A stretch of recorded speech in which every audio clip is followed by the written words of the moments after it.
नमस्कार, news India देख रहे हैं आप। मैं हूं आपके साथ पूजा अग्रवाल। शाम के 6 बज चुके हैं और साथ ही समय हो चुका है न्यूज इंडिया पर सबसे बड़े डिबेट शो इंडिया के सवाल का।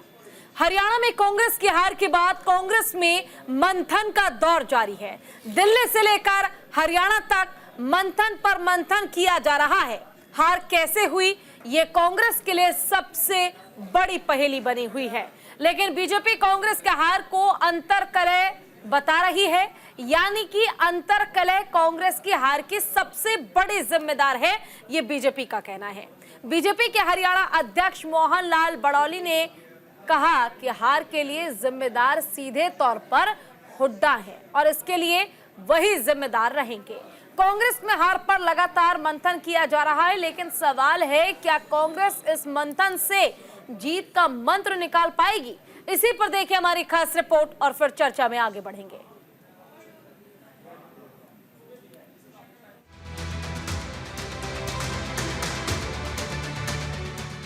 हरियाणा विधानसभा चुनाव के नतीजे आ गए। भारतीय जनता पार्टी जीत गई और कांग्रेस हार गई। हालांकि इस चुनावी नतीजों में कांग्रेस की हार चौंकाने वाली कोई बात नहीं है। हैरान करने वाली बात तो ये है कि सरकार विरोधी लहर के बीच भारतीय जनता पार्टी ने जबरदस्त तरीके से बहुमत का आंकड़ा पार कर लिया और तमाम एग्जिट पोल को गलत साबित कर दिया। हालांकि कांग्रेस इस हार को पचा नहीं पा रही और अब तमाम गड़बड़ियों का दावा कर रही है। खैर, आरोप प्रत्यारोप की जगह कांग्रेस को इस बात पर चर्चा करने की जरूरत है कि जहां वो बंद आंखों से जीत देख रही थी, वहां इतनी बुरी हार कैसे हुई। कांग्रेस की इस हार के पीछे कई वजह है। कांग्रेस की हार पर कांग्रेस के दिग्गज नेता कैलाश गहलोत हार को गंभीरता से लेने की बात कर रहे हैं। देखिए, इस हार को बहुत ही गंभीरता से लिया जा रहा है, क्योंकि जो पूरा मीडिया, पूरे एग्जिट पोल, पूरी वहाँ की आम जनता एक स्वर में कह रही थी, आज नहीं महीने भर से कह रही थी, 1.5 महीने से कह रही थी कि सरकार कांग्रेस ही बनने जा रही है। उसके बाद में ऐसे क्या कारण रहे कि आप मतलब बिल्कुल परिणाम उल्टा आ गए हैं। तो ये खड़गे साहब ने भी, राहुल जी ने बहुत इसको लिया गंभीरता से। इसीलिए आज जो सीनियर ऑब्जर्वर्स थे और जो एआईसीसी के दोनों सचिव थे, उन सबको बुलाया गया, बातचीत करी गई, खुल के बातचीत हुई। बाबूलाल जी जुड़े वहाँ से गुजरात से, तो कम से कम डिस्कशन अच्छे ढंग से हुआ है। और अब वेणुगोपाल जी आपको बताएंगे किस प्रकार आगे फॉलोअप होगा इसका। तो मैं समझता हूँ कि तय तक जाना जरूरी है। कांग्रेस की हार पर बीजेपी जमकर चुटकी ले रही है और इस हार का जिम्मेदार बीजेपी सीधे तौर पर हुड्डा को बता रही है। हरियाणा बीजेपी अध्यक्ष मोहन लाल बड़ौली का कहना है कि हरियाणा में कांग्रेस की हार के लिए भूपेंद्र सिंह हुड्डा जिम्मेदार है। मोहन लाल बड़ौली ने अपनी बात को आगे बढ़ाते हुए कहा कि अगर आप कांग्रेस के हारे हुए प्रत्याशियों से पूछेंगे तो वे बताएंगे कि हुड्डा ने क्या किया है।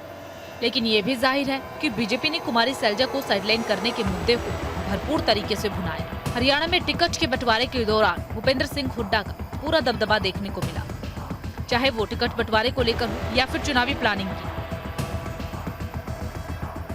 चुनाव से कुछ दिन पहले तक कुमारी सैलजा का मान मनोबल होता रहा।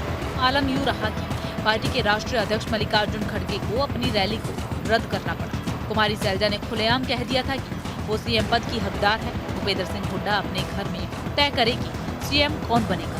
तो वहीं भूपेंद्र सिंह हुड्डा ने दबदबा इस तरीके से दिखाया कि कुमारी सैलजा को तो टिकट तक नहीं मिला। कांग्रेस की हार के लिए हुड्डा जी जिम्मेवार हैं। हुड्डा जी ने खुद हरवाए हैं, कांग्रेस के उम्मीदवार हरवाए हैं और कांग्रेस के उम्मीदवार बयानबाजी करेंगे। आप कांग्रेस के हारे हुए प्रत्याशियों से पूछेंगे, वो बताएंगे हुड्डा जी ने क्या किया। अब कांग्रेस की हार के कारण कुछ भी रहे हों, लेकिन क्या कुमारी सैलजा और हुड्डा परिवार पर पार्टी आलाकमान कुछ करेगी या नहीं? क्योंकि चुनावी नतीजों के बाद जब भूपेंद्र सिंह हुड्डा से इस बात को लेकर सवाल किया गया तो भूपेंद्र सिंह हुड्डा ने कहा कि कार्रवाई होनी चाहिए, पार्टी देखेगी। वहीं कांग्रेस की हार के बाद कुमारी सैलजा ने पार्टी पर तमाम सवाल उठाते हुए कहा कि नतीजे निराशाजनक है, नए सिरे से सोचने की जरूरत है। जैसा चल रहा है वैसा नहीं चलेगा। क्या कमियां रह गई हैं देखना होगा। दिल्ली में कांग्रेस की बैठक और बैठक में राहुल की नेताओं को खरी खरी सुनाना कि कांग्रेस की हरियाणा में हार पार्टी आलाकमान से लेकर पार्टी कार्यकर्ता तक पचा नहीं पा रही है। Bureau report, news India.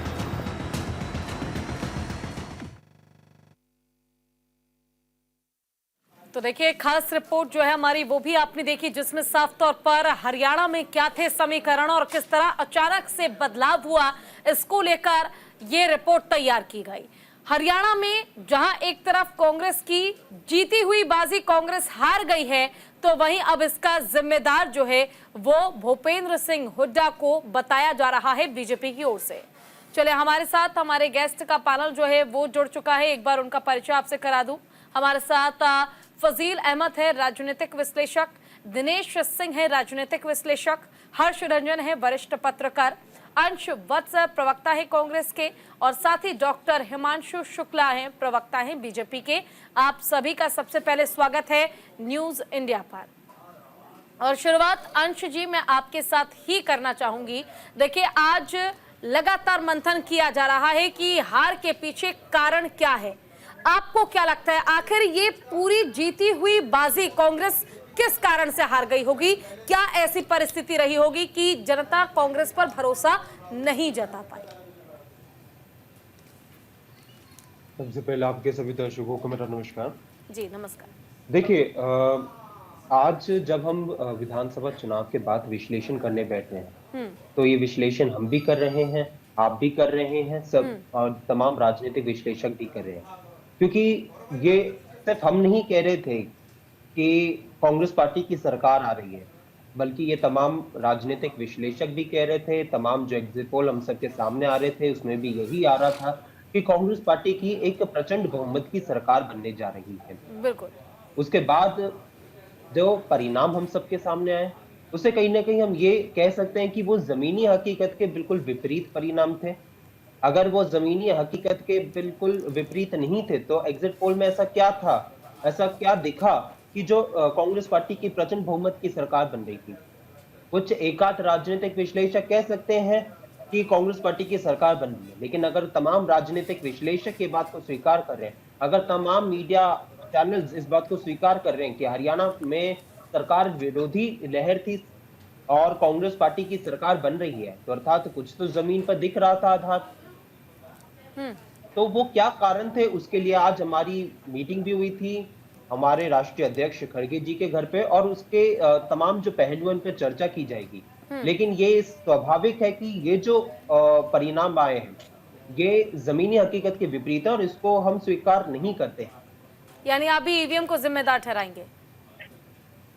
देखिए, मैं आपको कई ऐसे जिलों का नाम बता सकता हूँ, होडल की मैं बात कर सकता हूँ, पानीपत ग्रामीण की मैं बात कर सकता हूँ, कई ऐसी सीट्स की मैं आपको यहाँ पे बात कर सकता हूँ जिसमें जो है ईवीएम में अगर 99% अगर बैटरी पाई जा रही है चार्जिंग उसमें, तो सवाल तो खड़े होते हैं। अगर उसमें पोलिंग हुई है तो उसमें जो है 60% 70% होनी चाहिए थी बैटरी, अगर उसमें 99% है तो कुछ तो सवाल उठेंगे। विपक्ष में हमारा तो सरकार सबसे सवाल पूछना स्वाभाविक है। अच्छा, मशीन खराब होने का एहसास हार के बाद ही कांग्रेस को क्यों होता? आखिर पहले से इस तरह के प्रबंध या तैयारी क्यों कांग्रेस अपने स्तर पर नहीं करती है कि इस तरह के सवाल उठाने ही ना पड़े, इस तरह की परिस्थिति ही ना हो? अंश, देखिए, हम हर चीज पे जो थे अपनी तैयारी करके बैठे थे। हमारे जो थे वॉर रूम्स भी थे जो कि इन तमाम चीजों पे ध्यान रख रहे थे। अब वहां से कुछ गांव पे जो हमारे पास शिकायतें आ रही हैं, हमने उनको इकट्ठा किया है और हम उसके बाद चुनाव आयोग के पास गए हैं और हमने कल हमारा जो डेलीगेशन था उसने 7 सीटों को लेकर जो है उनको तमाम डॉक्यूमेंट्स के साथ उनको बताया है। और अभी जो कल के बाद से जो अब बाकी का 48 घंटे का समय है उसमें हम बाकी की जो सीटें हैं, तो टोटल 20 सीटों का हम जो है चुनाव आयोग को हम बता रहे हैं कि जहाँ पे ऐसे मशीन्स में हमें गड़बड़ी पाई गई थी। ठीक है हिमांशु जी, आपका रुख करना चाहूंगी। देखिए, जिस तरह के रुझान थे, रुझान में हमने साफ देखा किस तरह से कांग्रेस पार्टी आगे बढ़ रही थी, लेकिन हारी हुई बाजी को जीत जाने वाले को ही बाजीगर कहते हैं। और कहीं ना कहीं बीजेपी ने ये एक इतिहास फिर से रच दिया है। तीसरी बार बीजेपी की सरकार हरियाणा में रिपीट होने जा रही है। ऐसे में आपसे जानना चाहूंगी, आखिर कांग्रेस के लिए क्या कमी रही? मोहन लाल बडौली कह रहे हैं कि इसके लिए भूपेंद्र सिंह हुड्डा खुद जिम्मेदार हैं। अंतरकलह था, कहीं ना कहीं हर एक व्यक्ति के बीच होड़ लगी थी कि मुख्यमंत्री मुझे बनना है तो मुझे बनना है, और इसी का परिणाम चुनाव में हार से सामना करना पड़ा। जी, मैं पूरा विस्तार में बताऊंगा कि ये हुड्डा वाड्रा कांग्रेस कैसे हारी। ये हुड्डा वाड्रा कांग्रेस क्यों कह रहा हूँ मैं आपको अभी बताऊंगा पर पहले तो मैं इनका जवाब देता हूँ कि मुझे तो कभी कभी कांग्रेस की बातों पर इतनी हंसी आती है कि कल सुबह 9:30 बजे इनके जो राष्ट्रीय प्रवक्ता है पवन गुप्ता जी, उनका मिलेगा, खुश थे पूरी जनता के सामने। एक मीडिया ने 10 जगह उन्होंने बोला कि नहीं, हमें तो पूरा भरोसा है और कांग्रेस जो है जीत रही है, आ रही है। इसलिए मीडिया वालों ने सवाल किया कि आज आप ईवीएम पे भरोसा कर रहे हैं? जी, जम्मू एंड कश्मीर में तो ईवीएम जो है वहां पे ठीक है, नहीं है, और हरियाणा में जो है ईवीएम खराब हो गई है। तो आप ये जीवन में अगर जिम्मेदारी देंगे नहीं तो जनता भी आजकल पहचान रही है। अब जनता ने क्या देखा, ये इतना झूठ बोलते हैं, जो ये बात कर रहे थे। पहली तो बात ये इनकी हुड्डा वाड्रा कांग्रेस, मैंने इसलिए बोला कि इनकी जो कांग्रेस आज रह गई है वो सिर्फ दीपेंद्र हुड्डा और रॉबर्ट वाड्रा की रह गई है। कांग्रेस से ज्यादा तो आजकल रॉबर्ट वाड्रा दुखी होंगे, तो उसका जो है मैं होल्डिंग नहीं बढ़ पाया, वो हार रहे हैं। और हुड्डा जी जो कि दलित विरोधी हैं, उन्होंने ये काम किया, शैलेंद्र जी को साइडलाइन किया। इसके राष्ट्रीय अध्यक्ष मल्लिकार्जुन खड़गे जी जो खुद एक दलित हैं, राहुल गांधी के लोकसभा चुनाव में सबकी जात पूछते हैं, बोलते हैं को आगे बढ़ाएंगे, यूएस में जाके बोलते हैं कि हम रिजर्वेशन हटाएंगे। एक तो दलित विरोधी ये बातें करते हैं, यहाँ पे शैलजा जी को साइडलाइन कर दिया।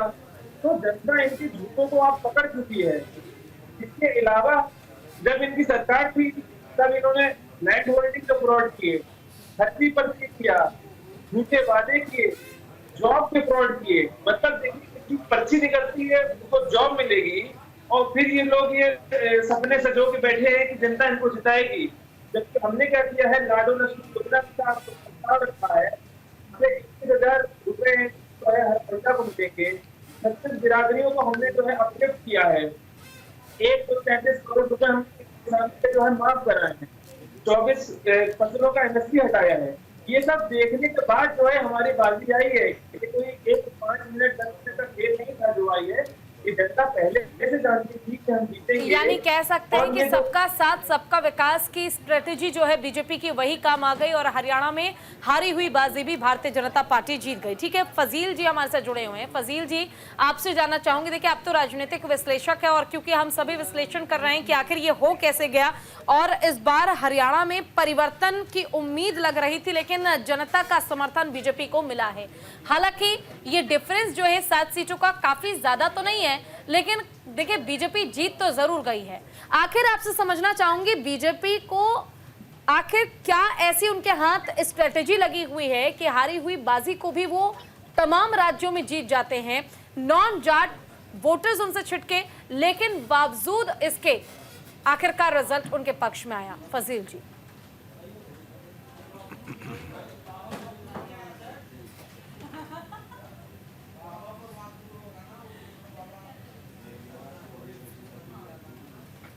फजील जी आपकी आवाज नहीं आ रही है, अगर आपने म्यूट किया हुआ है तो प्लीज अनम्यूट कीजिए। अब आ रही है? जी जी बताइए। इलेक्शन मैनेजमेंट में जिस तरह से सरकारी मशीनरी का इस्तेमाल करके और किसी सारे नियम कायदे कानून को ताक पर रख के जब चुनाव कराए जाते हैं और तो ये रिजल्ट ऐसे ही आते हैं। और जो सरकार में होता है, अगर ये जनादेश होता, इससे भी ज्यादा बीजेपी को सीट मिलती, इतना करीब नहीं मिलता। अब कांग्रेस की गलती सिर्फ इतना है कि जब ये लोग चुनाव में हारते हैं तभी इस पर चर्चा करते हैं। चुनाव से पहले एक बार भी नहीं सोचते कि भाई ईवीएम के रहते निष्पक्ष चुनाव नहीं हो सकता, तो ईवीएम पर कभी बोलते भी नहीं, ईवीएम के लिए कुछ करते भी नहीं। और जब चुनाव हार जाते हैं तो ईवीएम करते हैं।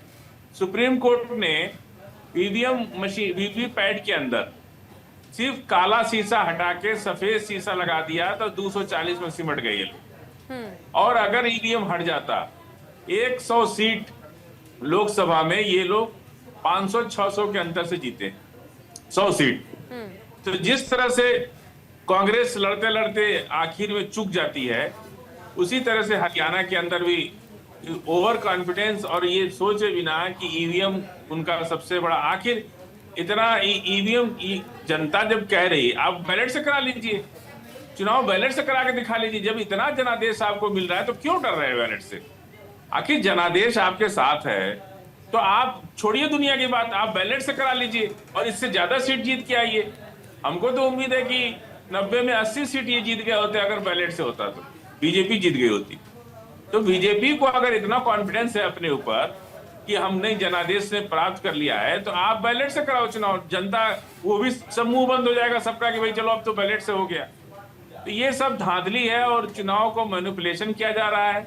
निष्पक्ष चुनाव देश में नहीं हो रहा है 15-20 यानी साल कह से। सकते हैं कि मशीनों का हाईजैक किया जाता है भारतीय जनता पार्टी की ओर से ताकि जीत सुनिश्चित हो सके, यही कहना चाह रहे हैं आप? अब देखिए बहुत बड़े अफसरों का एक समूह होता है, कुछ अफसर मान जाते हैं, कुछ अफसर नहीं मानते। बिल्कुल बिल्कुल। तो जो मान जाते हैं उनको मैनेज करके सीटों को हेर फेर कर दिया जाता है। कुछ अफसर होते हैं जो अपने संविधान के प्रति वफादार होते हैं, देश के प्रति वफादार होते हैं, वो इन लोगों की बात नहीं मानते। वहां कांग्रेस जीत के आ गई। बिल्कुल। और जहां पे जो भाजपा की नौकरी कर रहे, जो देश की नौकरी नहीं कर रहे, कुछ अफसर इस देश में ऐसे हो गए हैं जो भाजपा की नौकरी कर रहे हैं, और कुछ अफसर ऐसे जो देश की नौकरी कर रहे हैं।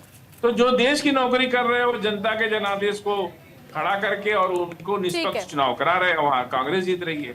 ठीक और है। जो लोग भाजपा की नौकरी कर रहे हैं वो भाजपा के लिए अपनी पूरी नौकरी में चाहे कोई उनको कुछ अपमानित करे, तिरस्कार करे, कोई गालियां दे, उससे उनको फर्क नहीं पड़ता। उनका काम है केवल बीजेपी के कमल छाप वोट को कैसे जिताया जाए, वो उसी में अपना सारा दिमाग लगा देते हैं। ठीक है दिनेश जी, आप फजील जी की बात से कितना इत्तेफाक रखते हैं? क्या वाकई मशीनों में गड़बड़ी करके ही भारतीय जनता पार्टी जीत दर्ज करा पाती है? क्या वाकई जो हरियाणा में परिणाम आए हैं ये बीजेपी के पक्ष में नहीं आने थे? सभी को मेरा प्रणाम। जी देखिए फजील जी ने अपने तरीके से मतलब है कि मैं उनकी बात का सम्मान करता हूँ। देखिए लोकतंत्र में सभी को बोलने का हक होता है, लेकिन देखिए ठीक बात यह है कि जैसे अगर हरियाणा के अंदर जैसे कि मतलब ईवीएम बेवफा अगर हो गई है तो उस तरीके से उसके बारे में क्वेश्चन मार्क अगर लगाने की कश्मीर में, जम्मू कश्मीर है उसमें भी लगाए गए, तो उसमें भी सीधा सीधा नकार देंगे हम लोग इस्तीफा दे रहे हैं, हम लोग इसको स्वीकार नहीं करेंगे और हरियाणा और इन दोनों जगह पे बैलेट से दोबारा जो है वो चुनाव होने चाहिए। इस तरीके से हिमाचल की भी जो सरकार उसको छोड़ के क्या देने चाहिए। अगर देखिए सर है कि मतलब है कि सुर्खियों बने रहने के लिए और ये हेडलाइन बने रहने के लिए कोई बात अगर की जाए तो उसको मैं ठीक नहीं समझता। इनको अपने आकलन को ठीक से करना पड़ेगा, चिंतन मंथन ठीक से देखिए पुजारी करना पड़ेगा। क्योंकि देखिए अगर बातचीत करें तो ये जो चुनाव इस बार का जो चुनाव था 2024 का विधानसभा का जम्मू कश्मीर का और इसी तरीके से हरियाणा का, तो मतलब दोनों चुनाव में बहुत बेहतरी का ये फर्क रहा कि जैसे पक्ष और प्रतिपक्ष दोनों के विन-विन सिचुएशन रही, दोनों के जीत हुए, अच्छी जीत हुई। कांग्रेस को 11 पॉइंट कुछ % जो वोट हैं वो ज्यादा मिले पिछली बार के बनस्पत, और इस तरीके से जो भाजपा को भी करीब 3.5% जो है वोट ज्यादा मिले। 48 सीट पर जैसे कि मतलब जो 8 सीट जो है वो बढ़ के भाजपा आगे रही, उस तरीके से जो 6 सीट है वो आगे कांग्रेस को ज्यादा मिली। तो देखिए पहले से सिचुएशन जो है पहले से बेहतर हुई है, ठीक ठाक हुई है। अगर थोड़ा सा पहले तरीके से अगर ये कि हाथ में हाथ डाल के अगर करते चलते हैं, जैसे सैलरी का मुद्दा हो गया, सुरजेवाला इनका मुद्दा हो गया और अन्य चीज होंगी, 72 सीटें बेहतर सीटें पुजारी पूरे तरीके से हुड्डा गुट जो है उन्होंने अपने हाथ से बांटी है, मतलब बेहतर सीटें जो है हुड्डा गुट को नहीं। वही सीटें अगर आपस में अगर बांट के ताल में बिठा के किया था, जब एक आदमी को पहले से पता है कि मुख्यमंत्री फला बनने वाला है तो दूसरा आदमी उस तरीके से प्रयास ही नहीं करेगा। शैलजा जी जो है उन्होंने एक तरह से मान के चले हैं कि पूरे तरीके से रुख जो है अपना और किनारे करके रखा, मतलब कोई जैसे कि प्रचार का कार्य ना उन्होंने ना उनकी टीम ने किया। और जैसे ट्विटर और जैसे एक्स जो है उस पर अगर बात करें तो पार्टी के खिलाफ तो खैर उन्होंने नहीं लिखा, लेकिन वे इधर उधर जैसे कभी बिहार की कोई पोस्ट करती थी, कभी कुछ करती थी, कोई बहुत बढ़िया तरीके से मैनिफेस्टो की बातचीत उन्होंने की, उसके बाद बहुत ज्यादा पोस्ट इनके कोई पार्टी के विपक्ष मित्र को नजर नहीं है। और जैसे करीब मान के चले 17 सीटें रिजर्व सीटें हैं, और इस बार देखिए जैसे कि पूरे तरीके से जो था एक मतलब है कि दलित जो कार्ड था उस पर सभी पार्टी खेलने के साथ जाट जैसे बोलते हैं करीब 23-24%, उसके बाद में करीब 21 पॉइंट कुछ % मतलब 22% के आसपास दलित वोटर है, तो उन पे लेकर के पूरे तरीके से दारोमदार था और सभी पार्टी उसके तरह के उस मैया के सहारे और गंगा जमुना पार करना चाह रही थी। लेकिन वो चीजें ना करके अगर आपस में चिंतन मंथन पहले करते, राहुल गांधी जो है उन्होंने हालांकि मतलब हाथ से हाथ मिलाने की कोशिश की, शैलजा जी और हुड्डा जी दोनों के हाथ मिलाने की कोशिश की, लेकिन दिल नहीं मिले तो अपने आप चीजें जो है नीचे मिलेगी, परिवर्तन उस तरीके से नहीं हो पाई वोटों में। तो चीजें वही रही कि अपने आप में जैसे अभी भी कोई खास कोई बिगड़ा नहीं है। ईवीएम बेवफा के ट्रैक करने के बजाय सिंपल सी कहानी कि अपना आकलन करें, चिंतन मंथन करें तो ज्यादा बेहतर रहेगा। दूसरों में ठीकरा फोड़ने से आगे स्थिति खराब होगी, अपना कुटुंबा समेट के रखने से चीजें होंगी। आपके अपने कार्यकर्ता हैं बिल्कुल हैं, चाहे भाजपा के हों चाहे कांग्रेस के हों चाहे इनमें किसी के हों, तो कार्यकर्ता देखिए चुनाव लड़ाने और हराने का काम करते हैं। तो कार्यकर्ताओं को समेट कर रखें, कार्यकर्ताओं को सर माथे पर पलकों बिठा कर रखेंगे तो देखिए चुनाव दोबारा जीत जाएंगे। चुनाव आते रहते जाते रहते, लेकिन इस तरह का ठिकरा फोड़ने का काम करेंगे तो आपके जो कार्यकर्ता है उनका भी एक तरह से मनोबल कम होगा, आपके जो नेता है वो भी छटक के दूसरे के चलेंगे। तो ये ठीक है, हर्ष रंजन जी वरिष्ठ पत्रकार हैं, हमारे साथ जुड़े हुए हैं।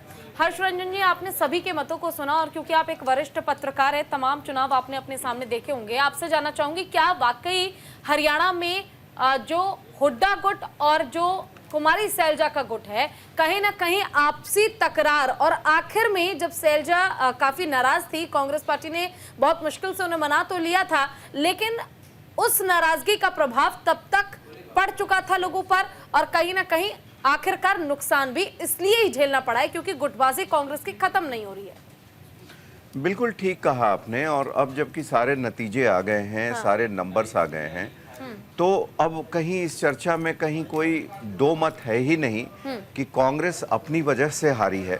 आप देखिए कांग्रेस के वोट प्रतिशत बढ़े हैं, पिछली बार से काफी बढ़े हैं, और बावजूद इसके वो सीटें नहीं निकाल पाई है। जब तक नतीजे नहीं आए थे तब तक तो ये बात थी कि शैलजा और हुड्डा जी आपस में जो विरोध कर रहे हैं एक दूसरे का, उसका नुकसान होगा। अब मैं आपको उदाहरण के साथ समझाता हूँ। हमारे सारे पैनलिस्ट भी इसको मुझे लगता है कि इससे इत्तेफाक रखेंगे, क्योंकि सच्चाई से बहुत देर तक, बहुत दिन तक दूर नहीं भागा जा सकता। ये ईवीएम वगैरह का चुनाव नतीजे आने के बाद ये सब जनता समझती है, और ये शोर शराबा करने पर इसका और नुकसान ही होता है कांग्रेस को, उसकी इमेज पे, उसकी छवि पे, क्योंकि वो रोने जैसे बच्चों का मामला होता है। देखिए मैं आपको दो विधानसभा की बात करता हूँ, एक विधानसभा वल्लभगढ़ की बात करूँगा और एक जहाँ से अनिल विज अंबाला कैंट की सीट पे क्या नतीजे रहे हैं मैं पढ़ देता हूं आपको।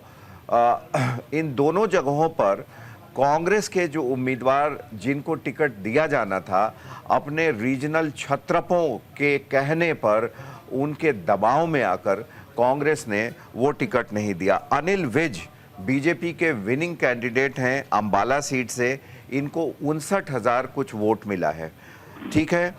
और दूसरे नंबर पर इंडिपेंडेंट कैंडिडेट हैं, उनका नाम है चित्रा सरवारा। चित्रा सरवारा को 52,000 वोट मिले हैं, रनर अप हैं, और सिर्फ जीते हुए कैंडिडेट भारतीय जनता पार्टी के अनिल विज से 7,000 वोट से पीछे हैं। ये कांग्रेस में थी, कांग्रेस इनको टिकट देना चाहती थी, लेकिन कुमारी सैलजा अड़ गई कि इन्हें किसी भी हालत से टिकट नहीं मिलेगा। फिर ये इंडिपेंडेंट लड़ी, इंडिपेंडेंट लड़कर 52,000 वोट इन्हें मिले हैं, और जो कांग्रेस के उम्मीदवार हैं परविंदर पाल परी, इनको मात्र 14,000 वोट मिले हैं।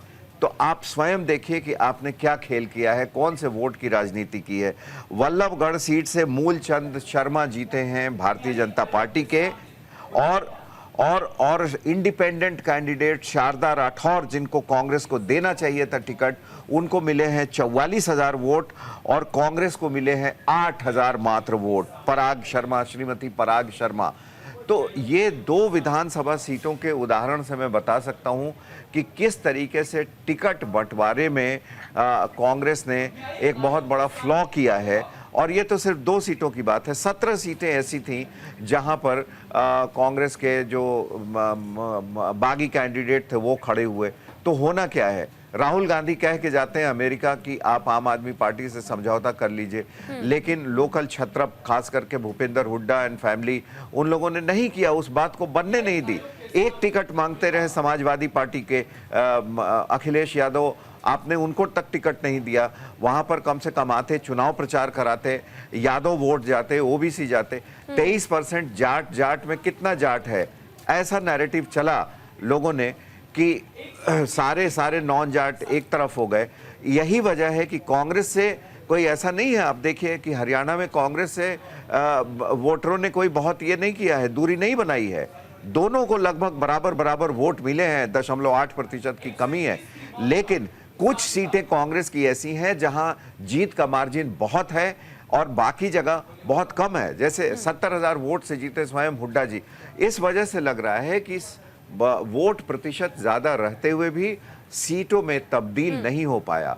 और मैं कह सकता हूं तमाम चुनावों को और कांग्रेस की अभी की स्थिति को देखते हुए कि अगर इन्होंने छत्रपों से, जो इनके पुराने बूढ़े जो घर में बैठकर एसी कमरे में काम करते हैं भूपेंद्र हुड्डा की तरह और 30 साल पुरानी राजनीति करते हैं, आज के युवा वोटरों को नहीं समझते हैं, आज की राजनीति कैसी हो रही है बीजेपी को उसे नहीं समझते हैं, इनको हर जगह ऐसी हार खानी पड़ेगी। और राहुल गांधी तमाम अच्छे नैरेटिव तैयार कर रहे हैं, घूम रहे हैं, ये लोग विश्राम कर रहे हैं। यही नहीं है, मध्य प्रदेश में कमलनाथ है, राजस्थान में अशोक गहलोत है, हरियाणा में भूपेंद्र हुड्डा है। यही एक बड़ा सवाल है कि बेशक मेहनत राहुल गांधी खूब कर ले धरातल पर, लेकिन बावजूद इसके जब तक एक जिताऊ कैंडिडेट, एक जिताऊ चेहरा उम्मीदवार कांग्रेस पार्टी नहीं परख पाएगी, तब तक इस नैया को पार लगा पाना कांग्रेस के लिए बहुत मुश्किल होगा।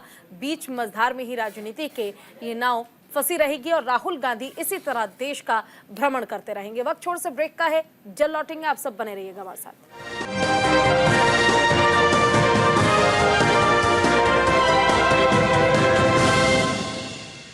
और ब्रेक के बाद एक बार फिर से स्वागत आप सभी का हमारे सबसे बड़े डिबेट शो में। हमारे साथ तमाम गेस्ट जो हैं वो भी जुड़े हुए हैं, रुक कर लेते हैं उनका।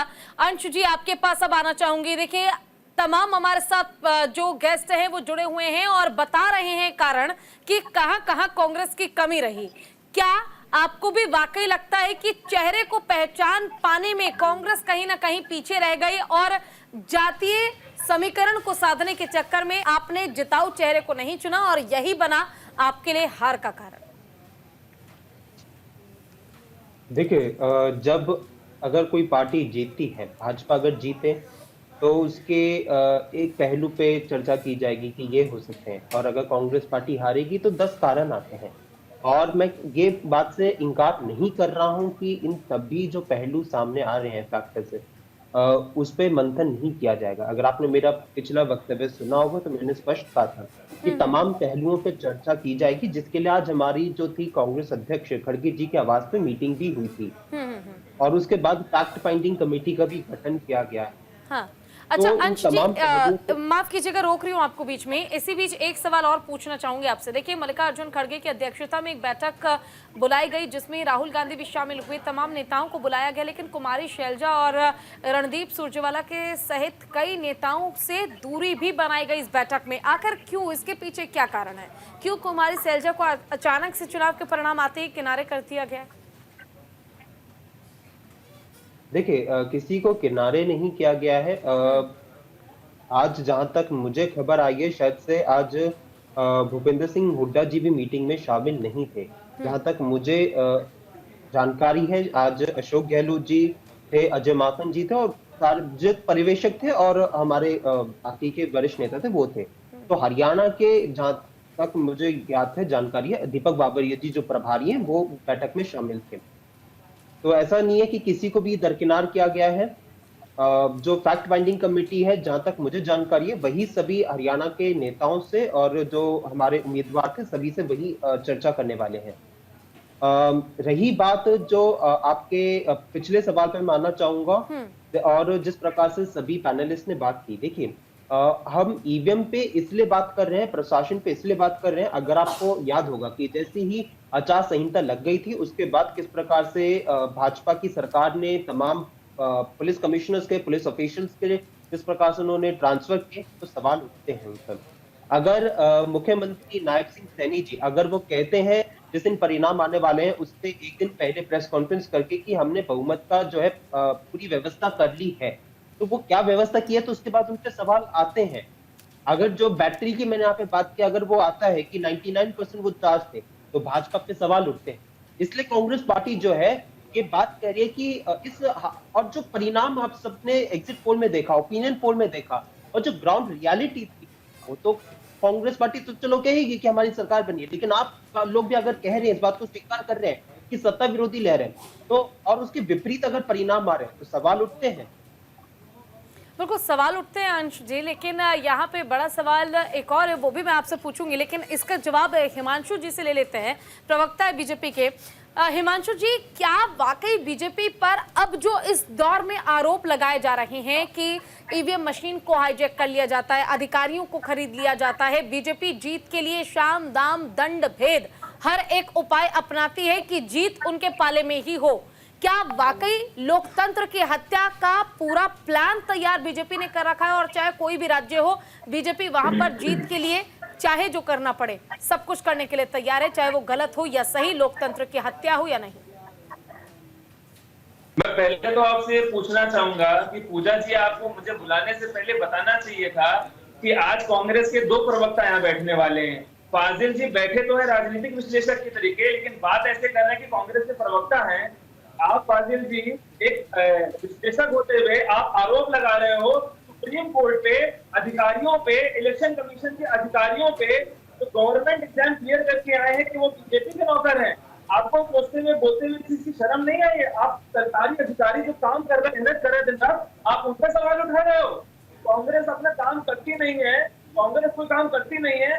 फजील जी अनम्यूट कीजिए, फजील जी अनम्यूट कीजिए, है ना? शर्मी तो तुमको आनी चाहिए कि 14 से पहले अधिकारियों को गाली देते थे। अधिकारियों के खिलाफ आप जो है यही अवसर अच्छे लगने लगे। ने खुला रखा था। अब क्या करते हैं? यही 14 से पहले ये लोग अफसरों को गाली देते थे। लगता है अगर हैक हो सकता है अच्छे लगने लगे तो आपको जाना चाहिए था उसको हैक करने के लिए। सरकारी अधिकारियों पे आप आरोप लगा रहे हैं। ठीक है, मैं बताता हूँ कांग्रेस क्यों हारी है। कुमारी शैलजा जी को ये लोग किनारे कर रहे हैं, ये लोग दलित विरोधी हैं। 20% वोट है हरियाणा के दलितों के, ये अपनी मीटिंगों में शैलजा जी को बुलाते नहीं है। जब कांग्रेस जीत रही थी सुबह, तब राहुल गांधी जी का फोटो लगाया जा रहा था। जब हारने लगे तो मल्लिका। हिमांशु जी इसका जवाब दीजिए ना। अंशु जी ने कहा है कि जीत का इंतजाम बंदोबस्त हमने कर लिया है। नायब सिंह सैनी चुनाव से पहले पीसी के दौरान कहते हैं, क्या इसका मतलब था? जरा उन्हें भी बताइए। तो जी मैडम, जब हम लोग काम कर रहे हैं, जब मैंने आपको बताया कि हमने 10 साल से इतना काम किया है, तो हमको तो कॉन्फिडेंस है ना कि हम जीतेंगे। जिसने काम किया है वो तो जीतेगा ही। जिसने खर्ची पर्ची किया है, जिसने किसानों की जमीनें 2 करोड़ में लेके 22 करोड़ में बेची है, वो समझ गया मैं किसको पे आरोप लगा रहा हूँ। तो अगर ये लोग ऐसे काम करेंगे तो कौन जिताएगा? अगर फाजिल जी से मैं बोलना चाह रहा हूँ, तो इंदिरा गांधी की इमरजेंसी लगा के इलेक्शन बंद की थी, उसको धांधली कहते हैं। जो इज्जत से ईमानदारी से जीता है उसको धांधली नहीं कहते हैं। अच्छा हर्ष जी, आपसे समझना चाहूंगी, क्योंकि देखिए काफी अच्छा विश्लेषण कुछ देर पहले भी आपने किया था। क्या वाकई 10 साल की मेहनत का परिणाम मिला है? और अगर 10 साल की मेहनत का वाकई परिणाम मिला है तो सिर्फ 7 सीटों का फर्क क्यों? जब इतना ही मोदी लहर है, इतना ही भरोसा था बीजेपी पर, तो परिणाम तो काफी बेहतर होने चाहिए थे। नहीं देखिए, कांग्रेस वालों ने जो है, देखिए झूठ फैलाने में तो कोई बताइए हर्ष जी। नहीं, ठीक है, झूठ फैलाने में रोकी नहीं है कसर। ये बताइए, जब हमने एमएसपी वापस ले लिया था तो फरवरी में आंदोलन दोबारा क्यों हुआ? जब हमने एमएसपी ले लिया, ये सब कांग्रेस ने और बाकी पार्टियों ने भ्रम फैलाया है। पहली बात ये, आज भी जम्मू कश्मीर में सबसे ज्यादा वोट परसेंटेज हमारा है। हर जगह भ्रम फैलाते हैं।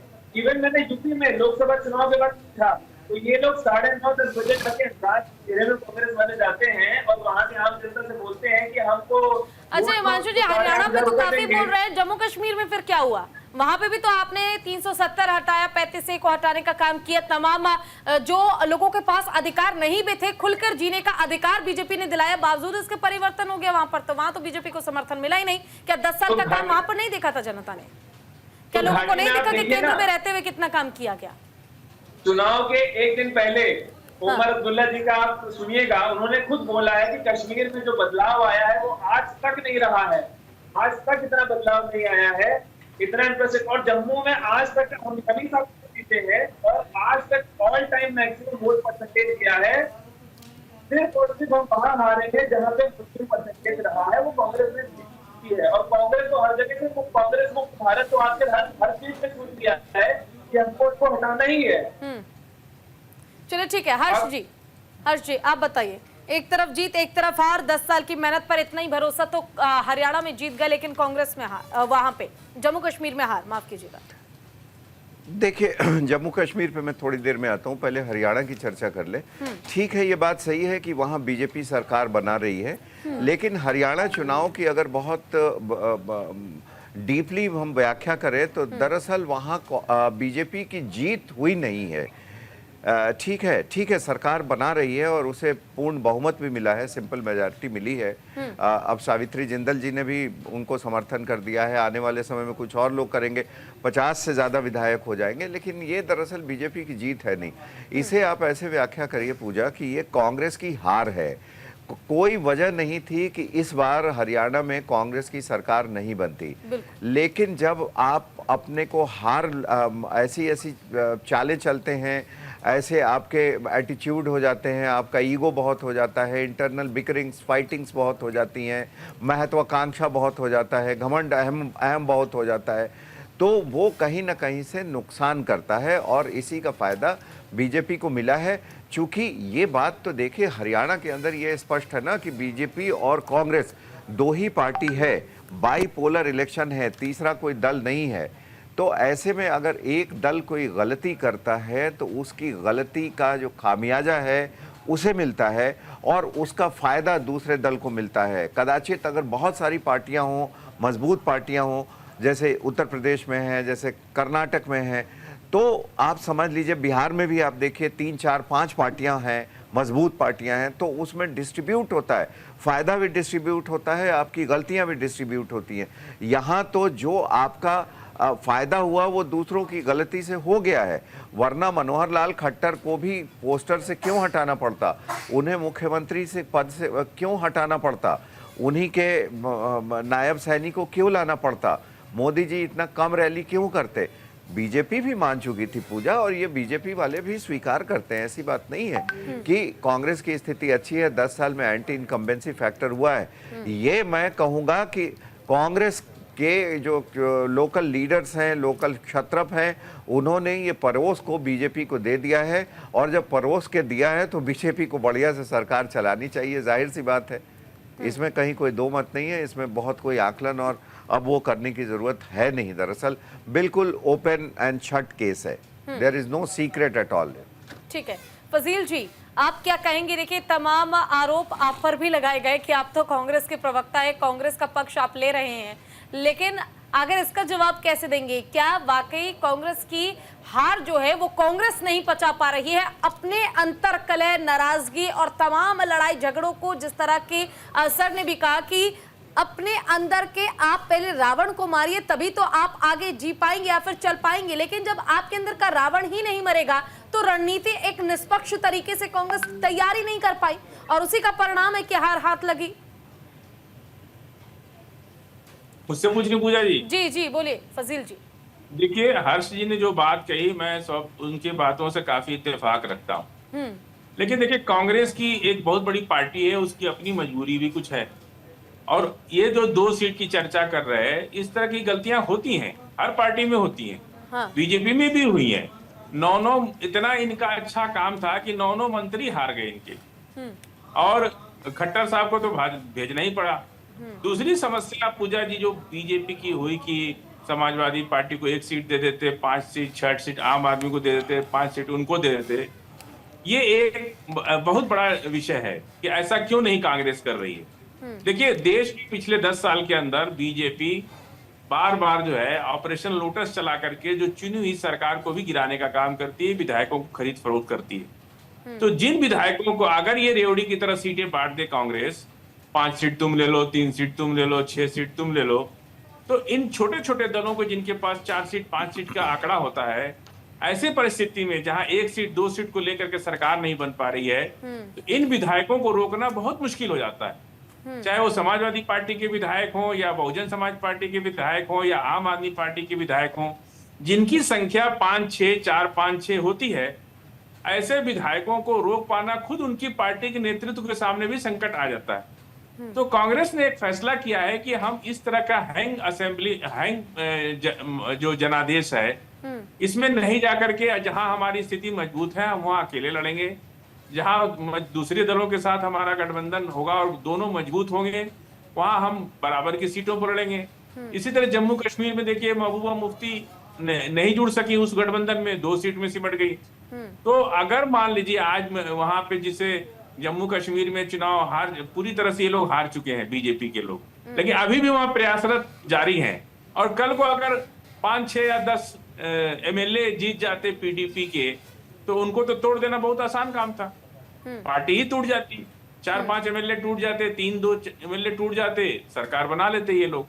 ऐसी परिस्थिति देश में ना आवे, इसके लिए कांग्रेस ने फैसला लिया है कि ठीक है, उत्तर प्रदेश में समाजवादी पार्टी है, उनको वहां सीट दें, उनके साथ लड़ें, लेकिन हरियाणा में जहां समाजवादी पार्टी का कोई वजूद नहीं है, कोई सीट पहले से भी नहीं है, कोई संगठन नहीं है, वहां पे उनको सीट देने का मतलब कि भाजपा के साथ ऑपरेशन लोटस का खतरा उठाना। और जिस तरह से आपसे बता दें कि ये लोग जम्मू कश्मीर में हारने के बाद भी वहां प्रयासरत हैं कि हम किसी तरह से वहां तोड़ करके सरकार बना ले, निर्दलियों को सरकार ले लें। इंजीनियर राशिद को इन लोगों ने लड़ाया चुनाव वहां पे जम्मू कश्मीर में कि कुछ मुसलमानों का वोट कटे, 2 सिलेंडर का वादा किए कि 2 सिलेंडर मुसलमानों को हम रमजान में, 2 सिलेंडर मुहर्रम में हम फ्री देंगे। अरे भाई, आप तो उत्तर प्रदेश के मुसलमानों ने आपका क्या बिगाड़ा है, आप यहाँ दे दो। हरियाणा के मुसलमानों ने क्या बिगाड़ा है, यहाँ भी दे दो। मध्य प्रदेश के मुसलमानों ने क्या बिगाड़ा है, 2 सिलेंडर यहाँ भी फ्री दे दो। इनकी भाजपा की ना तो नियत साफ है ना नीति साफ है। अगर वो जाते हैं जम्मू कश्मीर में तो उनको अपना भाई, मुसलमान अपना भाई लगता है, और जब उत्तर प्रदेश में जाते हैं तो कहते हैं कि मुसलमान तो कसाई है, हम उसका साथ नहीं लेंगे, वो पत्थर चलाता है। ये जो नीतियां हैं, अब ये ठीक बात है कि किसी कारणवश ईवीएम एक ऐसा है इनके हाथ में, अलाउद्दीन का चिराग लग गया है। दिनेश जी, जब तक देखिए फिलहाल की अगर राजनीतिक परिस्थिति की हम बात कर ले, और कहा जा रहा था कि ये एक लिटमस टेस्ट है कांग्रेस पार्टी के लिए, लेकिन कहीं ना कहीं अगर इन वोटिंग परसेंटेज को या प्रतिशत को समझने की हम कोशिश करें तो भारतीय जनता पार्टी ने वाकई जो अब तक काम किया उसके हिसाब से बीजेपी को परिणाम इस बार वैसा नहीं देखने को मिला। बेशक से जीत मिली, लेकिन अगर कांग्रेस की ही हम बात करें तो कांग्रेस का वोटिंग परसेंटेज इंक्रीज हुआ है, बढ़ा है, और कहीं ना कहीं क्या इससे उम्मीद की जाए कि आने वाले समय में कांग्रेस पार्टी बेहतर कंडीशन में नजर आ सकती है और ये बीजेपी के लिए चिंता का विषय बन सकता है? देखिए पूजा जी, आपने जो क्वेश्चन किया तो बिल्कुल एग्जैक्टली मैं इसे कुछ बोलना चाह रहा था। देखिए 11% वोट प्रतिशत अगर बढ़े किसी पार्टी के तो अपने आप में एक तरह से बहुत चमत्कार से कोई कम नहीं होता ये। और उसको सिर्फ ये कि जैसे कि भाजपा की जैसे पूरी तैयारी थी, और जैसे कि मतलब दोनों का कंपैरिजन करके बताऊंगा आपको, मतलब भाजपा कांग्रेस दोनों का, तो कांग्रेस की पूरी तो उस तरीके से मैं आपको स्पष्ट बता रहा हूँ कि चीजें, और ये खुद आकलन कर सकते हैं इसी को लेकर के। और राहुल गांधी ने स्वयं इसी को बोला कि कांग्रेस की उस तरीके से चुनाव लड़ने की पूरी तैयारी है, जबकि भाजपा ने अपनी तरीके से तैयारी करके रखी थी। और जो इनके भी जो कार्यकर्ता जो रुके हुए थे उनको मनाने के आरएसएस को जमीन पे उतरी और गांव-गांव में जाकर के उनको जो रुके हुए थे उनको बनाने का कार्य किया। वो घर-घर में जाकर के आरएसएस के कार्यकर्ता पहुंचे, उन्होंने काम किया। और जैसे देखो दूसरा ईवीएम पे ठीकरा फोड़ने का काम जैसे कि प्रवक्ता और जो समर्थक बोलते हैं, उस तरीके से राहुल गांधी ने आज की कुछ बोले लेटेस्ट है उस तरीके से कि आज की जो हमारे खड़गे की घर पे बैठक हुई उसमें स्वयं पूरे तरीके से लगा है कि जैसे पार्टी हित को दूसरे नंबर पे रखा गया, पहले नंबर पे जो नेता थे जो अपने कुछ सत्रह को जो सीनियर लीडर्स होते हैं उन्होंने पहले नंबर पे अपने हित को रखा, उसकी वजह से हार का कारण हुआ। उन्हें पूरी तरीके से क्लास लगाने का काम किया। और मेरे ख्याल किसी वजह से क्या है क्या नहीं अलग बातें रहती है, लेकिन रणदीप सुरजेवाला और शैलजा जी है उनका नाम लिस्ट नहीं था, लेकिन वो प्रतीक कहता था इसको, और ये मीडिया रिपोर्ट से बता दो। और उस तरीके से मतलब हुड्डा जी नहीं आए, लेकिन हुड्डा जी क्यों नहीं आए तो उनका खुद का होता था, कुछ कारण हो गया तो ठीक है, तरह की चीजें। और दूसरा देखिए आगे आने वाले समय पे देखिए कि अगर ठीक से चुनाव अगर लड़े तब देखिए जरूर मतलब की चिंता का विषय भाजपा के लिए हो सकता है। लेकिन भाजपा देखिए एक तरह से चुनाव लड़ने के मोड पे हमेशा रहती है और तरीके से और पूरा मतलब साइंटिफिक तरीके से और एक एक चीज को देख समझ के बूथ लेवल तक करके वरना प्रमुख अपॉइंट करना कुछ करना उस तक करके अपना जो काम करती है उस तरीके से कहीं ना कहीं देखिए जो कांग्रेस है उसमें कहीं ना कहीं कमी नजर आ। और सिर्फ देखिए ईवीएम पे क्वेश्चन मार्क लगाना या एंटी इनकम्बेंसी को लेकर के कुछ बैसाखी के सारे जो है गंगा नदी पार करने वाला काम और उसको सोच के चले कि इनके हाथ में का सत्ता आ जाएगी तो वो इनकी भूल होगी। और देखिए हमारे अपने आप में अपने कार्यकर्ताओं को शाबाशी देने का काम करना चाहिए और मुझे लगता है कि अच्छे प्रतिपक्ष की भूमिका इनको निभाने का काम करना चाहिए, जिससे कि अगली बार दोबारा जब चुनाव होंगे तो उस वक्त दोबारा फिर इनको जनता मौका देते हैं। क्योंकि देखिए चुनाव पूजा जी आते रहते हैं जाते रहते हैं, लेकिन जनता कुछ बोलती नहीं है। उस टाइम पे याद रखेंगे कुछ है कि जो कांग्रेस है मतलब है कि हमने उनको मौका मतलब सत्ता में नहीं दिया काबिज होने का, लेकिन फिर भी उन्होंने अपने तरीके से अपना धर्म पूरा निभाया और एक एक चीज एक मुद्दा पूरा लेके चले। जैसे इस पर मुद्दे थे जवान पहलवान किसान, तो वो नीचे पूरे तरीके से एक तरह से फेल हो गया। मतलब उससे जो मतलब नैरेटिव बनाने की कोशिश की या संविधान बदलने की कोशिश को या संविधान बचाने की बात को लेकर के वो पूरे तरीके से कामयाब नहीं हो जाते। तो आगे देखिए इनको अपने मुद्दों को लेकर के अपने कार्यकर्ताओं को साथ में लेके अपने सभी नेताओं को साथ में लेके अगर नहीं चलेंगे तो कहीं ना कहीं चीजें जो है नाव कहीं डूब जाएगी।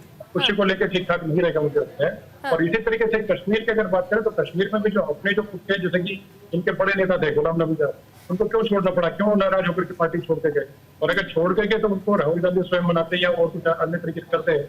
किस तरीके से ज्योतिरादित्य सिंधिया जो है यानी वो कह छोड़ सकते हैं के कम्युनिकेशन गैप जो है वो बहुत ज्यादा है, वरिष्ठ नेताओं की जो कद्र होनी चाहिए वो कद्र नहीं की जा रही है पार्टी की ओर से, और यही एक बहुत बड़ी समस्या है। ठीक है अंश जी, आपके पास आना चाहूंगी। देखिए, जब इससे पहले भी 5 राज्यों में विधानसभा चुनाव हुए थे, राजस्थान और छत्तीसगढ़ की परिस्थिति, वो सिचुएशन आपको याद आ रही होगी। कहा उम्मीद की जा रही थी कि यहाँ तो कांग्रेस पार्टी की हार किसी कीमत पे नहीं हो सकती, लेकिन परिणाम बिल्कुल विपरीत आए। उस दौरान भी कहा गया था कि हार पर मंथन किया जाएगा, चिंतन किया जाएगा, ये पता किया जाएगा आखिर हार किन कारणों से हुई है, आखिर हार के बाद ही मंथन क्यों, जीत के लिए आखिर क्यों पहले ही प्लान तैयार कांग्रेस पार्टी नहीं कर पाती है, क्यों वो पूरे प्लान जिसे बीजेपी करती है, फुल प्रूफ प्लान कि किसी भी तरह से लीकेज ना हो, इस तरह के आखिर प्लान बीजेपी के पास है तो कांग्रेस पार्टी क्यों चूक जाती है?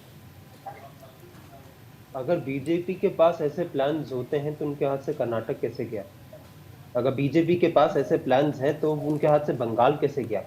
अगर बीजेपी के पास ऐसे प्लान्स हैं तो वो अयोध्या जैसी सीट कैसे हार गए जहां से उनको पूरा विश्वास था कि वो जीतेंगे?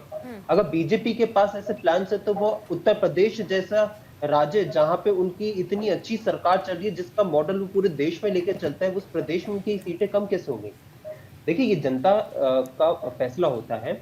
और रही बात, मैंने कहा कि अगर जीतते हैं तो आप एक फैक्टर आपका काम कर जाता है, बाकी चीजों पे बात नहीं की जाती है। अगर यहाँ पे जैसे बात हो रही है टिकटों को लेकर, बागियों को लेकर, मैं आपको यहाँ पे गिना सकता हूँ। पृथला की ऐसी सीट है हरियाणा से जहाँ पे भाजपा के बागी थे, लेकिन बागी होने की वजह से वो सीट जो कांग्रेस के पार्टी के पास गई, भाजपा के ही बागी ने उनके वोट काटा, भाजपा के प्रत्याशी का। ऐसी देवेंद्र कादियान जो निर्दलीय जीत के आए हैं, उन्होंने भाजपा के प्रत्याशी का।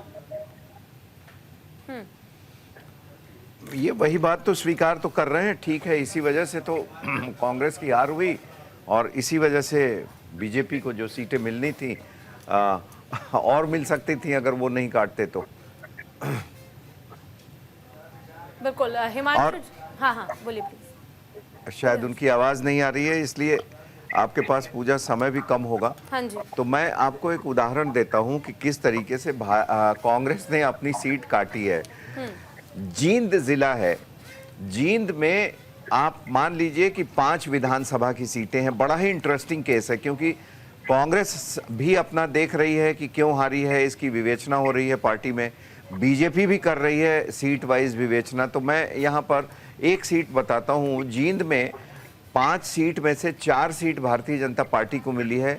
कांग्रेस सिर्फ 1 सीट जीत पाई है, जो कि विनेश फोगाट वाली सीट है जी। बस। और आप देखिए कि ये जाट बहुल इलाका है जींद, और जाट बहुल इलाके में भी जो कांग्रेस सिर्फ जाटों पर टिकी हुई थी, भूपेंद्र सिंह हुड्डा सिर्फ जाट की राजनीति करते हैं, इसके बावजूद 4 सीट क्यों हार गए? उचाना एक सीट है, उचाना सीट का कमाल देखिए।